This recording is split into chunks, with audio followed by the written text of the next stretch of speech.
Hello students. Last class पे हमने किया था कि मोलर कंडक्टिविटी पे कंसंट्रेशन का क्या इफेक्ट होता है, डाइल्यूशन के साथ वो कैसे वेरी होती है। ठीक है, आज हम कर रहे हैं खोलराश लॉ। देखिए था क्या और ये क्यों आया था। हमने जो लास्ट वीडियो में वेरिएशंस किए थे मोलर कंडक्टेंस के कंसंट्रेशन के साथ, उनमें हमने किया था कि जब स्ट्रॉन्ग इलेक्ट्रोलाइट का molar conductance at infinite dilution हमें कैलकुलेट करना होता है, तब हम क्या करते हैं, तब हम जो ग्राफ हमने ड्रॉ किया था उस ग्राफ को हम एक्स्ट्रा प्लॉट करते हैं बैकवर्ड डायरेक्शन में, और वो वाई एक्सिस को कट करता है जिस पॉइंट पे जाके, वहां से हम कैलकुलेट कर सकते हैं molar conductance at infinite dilution.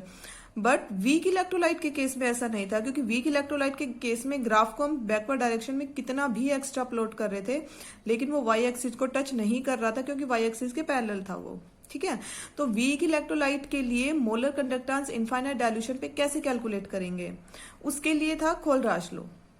इसकी हम पहले डेफिनेशन करते हैं, फिर हम करते हैं कि वो कैसे हेल्प करेगा। देखिए खोलराश लॉ ने कहा था कि eight infinite dilution when dissociation is complete. इसका मतलब है कि जब डाइल्यूशन एक्सेस में हमने कर दिया, इनफाइनाइट कर दिया है डाइल्यूशन, और कंसंट्रेशन 0 हो गई है, उस टाइम पे इलेक्ट्रोलाइट चाहे स्ट्रॉन्ग हो चाहे वीक हो, हम ये कंसीडर करेंगे कि उसका डिसोसिएशन कंप्लीट है। तो कंप्लीटली जितना अमाउंट हमने लिया था सारा अमाउंट डिसोसिएट होकर आयंस में कन्वर्ट हो गया।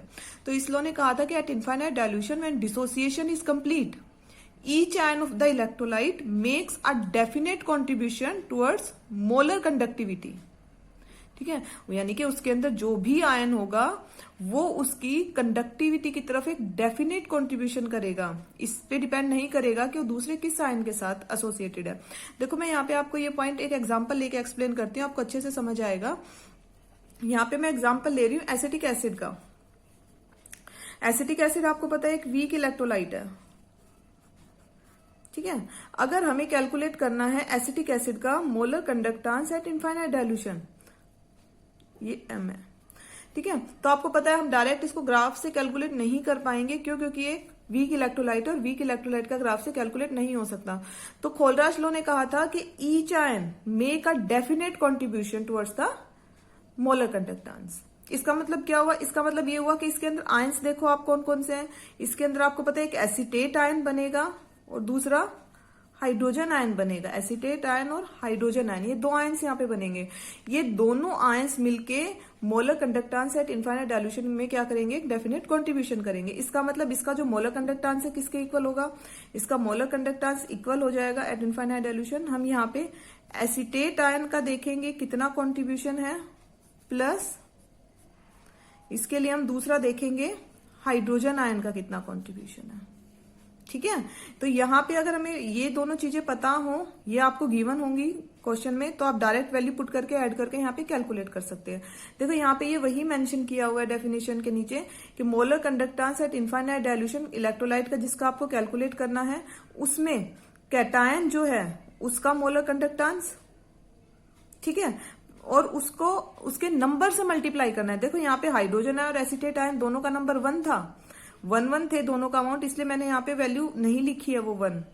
ठीक है, तो यहाँ पे ये जो है V प्लस और V माइनस, ये कैटायन और एनायन का नंबर ही रिप्रेजेंट कर रहा है कि उनका नंबर कितना है।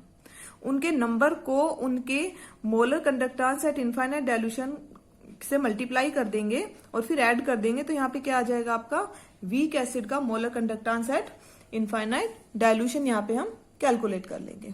ठीक है, अब यहाँ पे नंबर के लिए मैं आपको एक एग्जांपल दे रही हूं।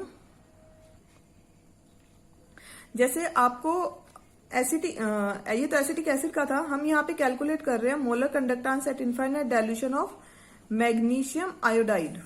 ये भी एक वीक इलेक्ट्रोलाइट है MgI2। तो इसके लिए हम क्या करेंगे? सेम उसी तरह से molar conductance of magnesium ions plus, अब यहाँ पे हम लिखेंगे अनायन। और अनायन क्या है? यहाँ पे एनायन है आपका आयोडाइड आयन, और उनका नंबर कितना है? उनका नंबर है 2। देखो यहाँ पे नंबर मैंने इसलिए नहीं मेंशन किया था क्योंकि मैग्नीशियम 1 ही था यहाँ पे, लेकिन आयोडीन यहाँ पे कितना है? 2 है। तो यानी कि आयोडाइड आयन कितने होंगे यहाँ पे? आयोडाइड आयन यहाँ पे होंगे 2। तो molar conductance of iodide ion multiplied by 2। ठीक है, ये वैल्यू यहाँ पे पुट कर देंगे। ये था आपका खोलराश लॉ। तो इसकी अगर एप्लीकेशन की बात करें तो इसकी फर्स्ट एप्लीकेशन तो यही थी जो हमने अभी किया है कि it is used for the calculation of molar conductance of weak acids. ठीक है, उसके लिए ये मैंने आपको बता दिया है, बस आपको ये नंबर ध्यान रखना है। बच्चे गलती यही करते हैं कि ये नंबर यहाँ पे नहीं लगाते हैं, उनका वैल्यू के साथ मल्टीप्लाई नहीं करते हैं। बाकी ये वैल्यूज आपको न्यूमेरिकल्स में गिवन होंगी, वैल्यू पुट करके आपको सिर्फ कैलकुलेशन करनी है। सेकंड, अगर आपको डायरेक्ट यहाँ पे ये ना दिया हो, जैसे एसिटिक एसिड का मैं निकालने की बात कर रही हूँ, तो मैंने कहा acetate ion plus hydrogen ion, इन दोनों का molar conductance at infinite dilution लेके आप उनको ऐड कर दो, तो आपका एसिटिक एसिड का molar conductance at infinite dilution आ जाएगा। अच्छा, इन आयंस का अगर डायरेक्ट आपको गिवन नहीं हो तो क्या होगा, तब हमारे पास एक दूसरा मेथड आता है कि आपको यहाँ पे गिवन होगा, इसी का एसिड ले रही हूं मैं, तो यहाँ पे आपको स्ट्रॉन्ग इलेक्ट्रोलाइट जिसके अंदर एसिटेट आयन हो। यहाँ पे एक मैं एग्जांपल लूंगी अभी, उस एग्जांपल में मैं आपको बताऊंगी एसिटिक एसिड का ही हमें कैलकुलेट करना है। और उसके लिए हम क्या करेंगे, यहाँ पे एक स्ट्रॉन्ग इलेक्ट्रोलाइट ऐसा देंगे जिसके अंदर एसिटेट आयन हो, और दूसरा एक स्ट्रॉन्ग इलेक्ट्रोलाइट हम ऐसा लेंगे जिसके अंदर हाइड्रोजन आयन हो। ठीक है, तो यानी कि एसिटिक एसिड के लिए हम ऐसा कौन सा स्ट्रॉन्ग इलेक्ट्रोलाइट ले सकते हैं जिसमें एसिटेट आयन हो, हम यहाँ पे ले सकते हैं सोडियम एसिटेट। तो अगर आपको आयंस का डायरेक्ट गिवन नहीं होगा तो किसी एक ऐसे स्ट्रॉन्ग इलेक्ट्रोलाइट का गिवन होगा जिसमें क्या होगा, एसिटेट आयन होगा। तो देखिए सोडियम एसिटेट। और दूसरा आपको क्या गिवन होगा, कोई एक ऐसा स्ट्रॉन्ग एसिड जिसमें हाइड्रोजन आयंस हो, वो आपको जैसे सपोज HCl गिवन है, तो इन दोनों का ऐड कर देंगे हम, इसका आ जाएगा। लेकिन अभी यहाँ पे आप देखिए इसमें सोडियम आयन एक्स्ट्रा हो गया और इसमें chlorine ion, chloride ion extra हो गया। इनका हमारे पास जो चाहिए एसिटिक एसिड, इससे कोई लिंक नहीं है, यानी कि सोडियम और क्लोराइड ये दोनों आयन एक्स्ट्रा हैं। तो हम क्या करेंगे, यहाँ पे इनके साथ न्यूमेरिकल में हमें डेफिनेटली NaCl का भी गिवन होगा, वो आप इसमें से सब्ट्रैक्ट कर दोगे जो एक्स्ट्रा गिवन है। ठीक है, मोस्टली न्यूमेरिकल ऐसे ही आएंगे, इसमें से जो एक्स्ट्रा होगा वो यहाँ पे सब्ट्रैक्ट करना होगा आपको, और ये सारी वैल्यूज आपको गिवन होंगी, सिर्फ आपको वैल्यूज पुट करनी है इसके अंदर, और लास्ट में वही ऐसा यूनिट लगानी है जो यहाँ पे गिवन होंगे। ठीक है, इस टाइप के न्यूमेरिकल्स आ जाए तो नंबर का आपको बस एक ध्यान रखना है, कितना नंबर ऐड करना है या सब्ट्रैक्ट करना है। ठीक है, तो ये थी इसकी first application for the calculation of molar conductance at infinite dilution for weak electrolyte. Second इसकी एप्लीकेशन जो है वो है for the calculation of degree of dissociation of weak electrolyte. Degree of dissociation of weak electrolyte. Degree of dissociation क्या होता है कि total amount हमने कितना लिया था और उसमें से कितना अमाउंट डिसोसिएट हुआ है, क्योंकि वीक इलेक्ट्रोलाइट कंप्लीटली डिसोसिएट नहीं होता। सपोज मैंने कहा कि मैंने 5 ग्राम लिया और उसमें से 2.5 ग्राम डिसोसिएट हुआ है। ठीक है, तो उसका डिग्री ऑफ डिसोसिएशन कितना है, ये कैसे कैलकुलेट करेंगे, ये भी खोलरस लॉ से हमें पता चला था। इसके अकॉर्डिंग अगर हम अल्फा कंसिडर करते हैं, अल्फा क्या है हमारा, अल्फा है degree of dissociation.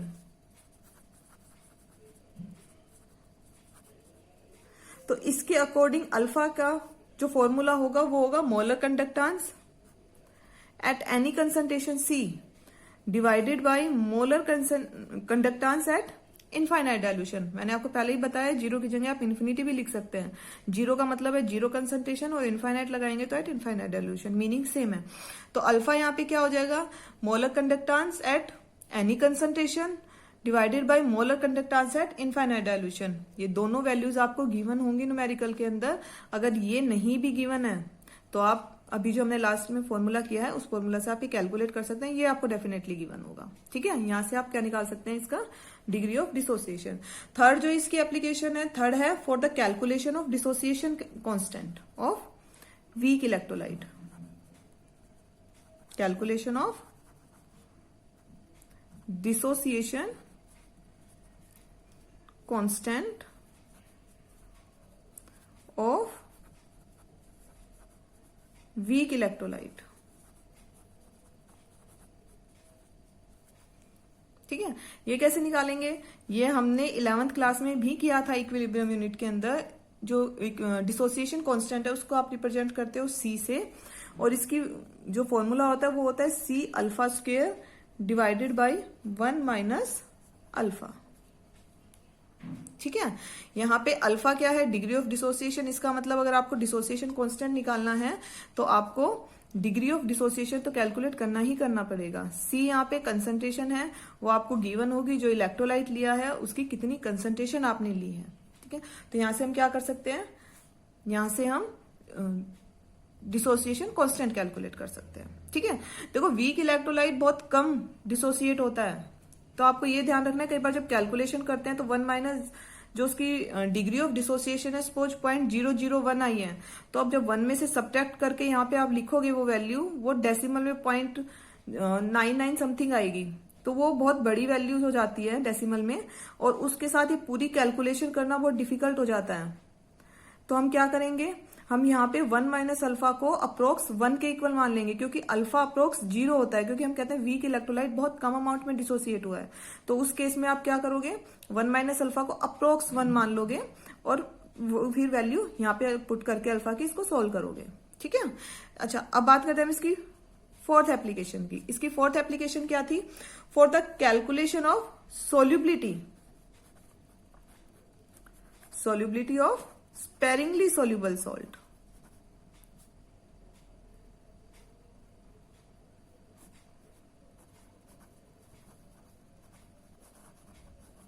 sparingly soluble salt, sparingly soluble salt मतलब जो कंप्लीटली डिजोल्व नहीं हुए हैं, उनका कुछ स्मॉल अमाउंट ही डिजोल्व हुआ है। ठीक है, तो उसके लिए हम कैसे निकालेंगे, देखो हमने एक फॉर्मूला किया था मोलर कंडक्टिविटी का, उसके लिए क्या था, उसका फॉर्मूला था kappa into 1000 divided by molarity.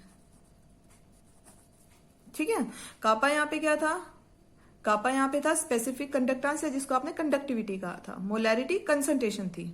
ठीक है, सी जिसको आप डिनोट कर रहे थे। लेकिन जब मैं बात कर रही हूं जब डायल्यूशन इनफाइनाइट हो जाता है, तभी जो मोलैरिटी है, ये मोलैरिटी आपकी सोल्युबिलिटी बन जाती है, कि जब आपका डायल्यूशन इनफाइनाइट है तो मोलैरिटी को हम क्या लिखेंगे, यहां पे हम मोलैरिटी को लिखेंगे उस टाइम पे सोल्युबिलिटी। ठीक है, तो यहाँ पे ये आपको अगर गिवन है तो सोल्युबिलिटी आप कैलकुलेट कर सकते हो, अगर कापा भी अगर आपको गिवन है, सोल्युबिलिटी इधर ले जाइए, आप इसको इधर लाके सोल्व कर लीजिए। ठीक है, अब यहाँ पे देखिए मैंने न्यूमेरिकल लिया है, एनसीईआरटी का ही न्यूमेरिकल है ये। यहाँ पे आपको गिवन है molar conductance at infinite dilution for acetic acid, HCl और NaCl 298 केल्विन पे ये आपको गिवन है, और आपको कैलकुलेट करना है molar conductance of acetic acid. तो आपको पहले आपको इक्वेशन लिखनी होगी, molar conductance of acetic acid किसके इक्वल होगा, देखो जो जो वैल्यूज गिवन है इनमें से कौन कौन से आयंस आपको चाहिए। सबसे पहले तो एसिटिक एसिड का कैलकुलेट करना है, तो इसमें एसिटेट आयन आएगा और हाइड्रोजन आयन, तो इसमें एसिटेट आयन है और इसमें हाइड्रोजन आयन है, तो ऑब्वियसली ये दोनों वैल्यूज आपको ऐड करनी पड़ेंगी, और इनका नंबर कितना है, 1 ही एसिटेट आयन है और 1 हाइड्रोजन आयन है, ये आपको देखना है। ठीक है, तो इसके लिए आप क्या करोगे, इसके लिए सबसे पहले हम molar conductance of sodium acetate लेंगे, क्योंकि आपको ऐड करना है, इसमें एसिटेट आयन है, ये आपको चाहिए कैलकुलेट करने के लिए। दूसरा हाइड्रोजन आयन किसमें, इसमें, और हाइड्रोजन आयन का नंबर कितना है, ये भी 1 है, तो यानी कि ये भी क्या होगा, ऐड होगा और 1 से ही मल्टीप्लाई होगा, कोई और फैक्टर आप नहीं लेंगे। तो ये तो हो गया हमारा कंप्लीट, एसिटेट आयन आ गया, हाइड्रोजन आयन आ गया, लेकिन NaCl क्या आ गया, एक्स्ट्रा आ गया। तो इसके लिए आप क्या करोगे, NaCl का molar conductance at infinite dilution जो है वो इसमें से सब्ट्रैक्ट कर दोगे। ठीक है, अब वैल्यूज ये आपको गिवन है, ये वैल्यूज पुट करके आप इसको सोल्व कर लीजिएगा। ठीक है, अभी जो मैंने आपको MgI2 का एग्जांपल दिया था मैग्नीशियम आयोडाइड का, उसके लिए भी मैं आपको एक इक्वेशन लिख के बताती हूँ। जैसे MgI2 का आपको कैलकुलेट अगर आपको करना है, तो उसके लिए आपको जो स्ट्रॉन्ग इलेक्ट्रोलाइट्स गिवन होंगे, जो वैल्यूज आपको गिवन होंगी, वो गिवन होंगी मैग्नीशियम एसिटेट, और मैग्नीशियम एसिटेट का फॉर्मूला आपको पता है ये होगा, क्योंकि Mg पे +2 चार्ज होता है। ठीक है, तो ये आएगा। सेकंड आपके पास गिवन होगा आपको molar conductance at infinite dilution of NaI sodium iodide, क्योंकि उसमें आपको आयोडाइड आयन चाहिए था। ठीक है, और इसमें आपका एक्स्ट्रा क्या क्या आ गया, इसमें आपका एसिटेट आयन एक्स्ट्रा आ गया और दूसरा सोडियम आयन एक्स्ट्रा आ गया। तो थर्ड आपको यहाँ पे गिवन होगा सोडियम एसिटेट का। ठीक है, तो अब इससे हम इक्वेशन कैसे लिखेंगे, देखिए हमें कैलकुलेट करना है मोलर कंडक्टेंस ऑफ MgI2। ठीक है, ये आपको कैलकुलेट करना है। तो मैग्नीशियम आयन और आयोडाइड आयन जिसमें है वो ऐड कर दो। मैग्नीशियम आयन किसमें है, इसमें है, तो यानी कि जो ये वैल्यू गिवन होगी यहां पे मैग्नीशियम एसिटेट ये आप ऐड करेंगे। आयोडाइड किस में है, इसमें है, लेकिन यहाँ पे आयोडाइड का नंबर 2 है, तो यहाँ पे आयोडीन 2 चाहिएंगे, तो यहाँ पे जो ऐड होगा ये इसका ट्वाइस करके होगा, ये आपको ध्यान रखना है। ट्वाइस करके ऐड कर दिया। अब हमें क्या क्या नहीं चाहिए था, हमें एसीटेट नहीं चाहिए था, सोडियम नहीं चाहिए था, ये एक्स्ट्रा आ गया, तो सोडियम एसीटेट का इसमें से क्या होगा, सब्ट्रैक्ट होगा। ठीक है, तो हम यहाँ पे क्या करेंगे, सोडियम एसीटेट का सब्ट्रैक्ट करेंगे, तो ये सब्ट्रैक्ट कर दिया।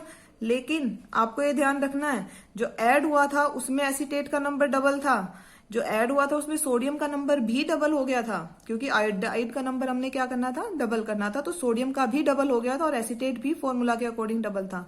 तो यहाँ पे ये दोनों डबल थे, तो जो सब्ट्रैक्ट करेंगे वो भी इसका डबल करेंगे। ये वैल्यूज आपको गिवन होंगी, वैल्यू पुट करके सब्ट्रैक्ट कर देना है, ऐड कर देना है। बस ये ध्यान रखना है, ये इक्वेशन बनाते हुए कहाँ डबल करना है, कहाँ डबल नहीं करना है। ट्रिपल भी करना पड़ सकता है, डिपेंड करेगा नंबर ऑफ आयंस कितने हैं। Okay, thank you.